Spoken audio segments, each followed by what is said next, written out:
So if you ever notice your printers are printing light, it's not because of an ink issue. It's usually because of the fact that it's a little dirty. If you look at here, one of the major problems that we have with the printers are they're not really being cleaned on a daily basis or on even a weekly basis. So if you look at this, we're going to show you how to clean it a little deeper than with just the printer cards. Everybody knows they can order printer cards off of the truck and they'll come in.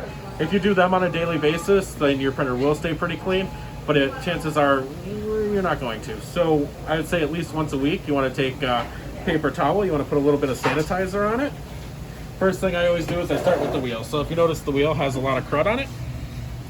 So we're just going to take this and you're going to just rotate it as you're cleaning it. And then you're going to take a dry paper towel, do the same thing, just backwards, get it clean. This part here is called the head on it. So these, we can replace the heads, but no other part we can replace on it. So being that it's a thermal printer, what it does is it burns on the images that you want.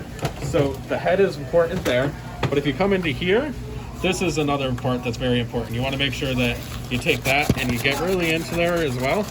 You're not going to break it by going and pushing on it. You want to get down a little deeper, make sure that this bar is nice and cleaned. And while you're in there, you definitely want to try to get some of this as much cleaned as possible and try to get some of the crud out of there. And like I said, if you start doing this on a weekly basis, you're going to see that your printers are going to last a lot longer and they're going to look a lot better.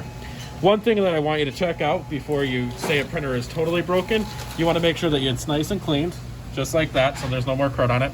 And just take a pen, and if you look at this cogwheel right here, it should give you resistance. If it doesn't give you resistance and it spins really freely, that means that this part is on. Please get it to me or Joe, and we could fix that one before you spend $300 on a printer.